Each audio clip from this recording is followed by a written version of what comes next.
சிறுவன் சுதாகர் பிறந்த நாளை கொண்டாடி 2 நாட்கள் தான் ஆகிறது.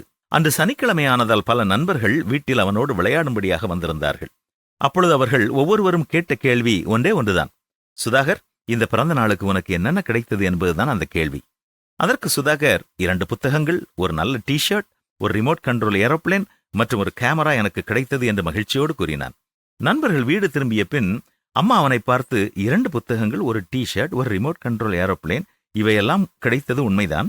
ஆனால் நீ எப்படி எனக்கு ஒரு கேமராவும் கிடைத்தது என்று பொய் சொல்லுகிறாய்? யாரும் உனக்கு கேமரா பரிசளிக்கவில்லையே என்று கேட்டார்கள். அதற்கு சுதாகர், பாட்டியம்மா எனக்கு கேமரா வாங்கி தருவேன் என்று சொல்லி இருக்கிறார்கள்.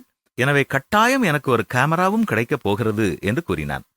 உண்மையில் அவனுக்கு ஒரு கேமரா எதுவும் கிடைக்கவில்லை என்றாலும் தனக்கு கேமரா கிடைத்துவிடும் என்ற நம்பிக்கை மிக உறுதியானதாக இருந்தது. உண்மையை சொல்லப்போனால் 3 மாதங்கள் கழித்த பின்னர்தான் அவன் எதிர்பார்த்த கேமரா அவன் கையில் கிடைத்தது. ஆனால் பிறந்தநாள் அன்றே அது கிடைத்து விட்டதாக எண்ணி மகிழ்ச்சி அடைந்தான்.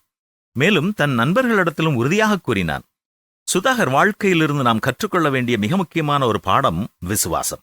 எத்தனையோ காரியங்களை கடவுளிடம் கேட்கிறோம். அவற்றில் எந்த காரியங்களை கடவுள் செய்வார் என்று உறுதியாக நம்பி அவருக்கு நாம் நன்றி செலுத்துகிறோம்?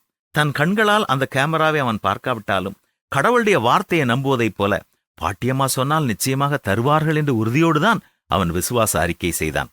நம்முடைய வாழ்க்கையிலும் கூட கர்த்தரிடத்தில் எந்த ஒன்றை நாம் கேட்டு ஜெபிக்கும் பொழுதும் நிச்சயமாக கர்த்தர் நமக்கு தருவார் என்று நம்பி அவருக்கு நன்றி செலுத்தும் பழக்கத்தை ஒவ்வொரு நாளும் நம்முடைய வாழ்க்கையில் வளர்த்து கொள்ள வேண்டும். விசுவாசிக்கிறவனுக்கு எல்லாம் கூடும் என்றுதான் இயேசுவும் கூறுகிறார்.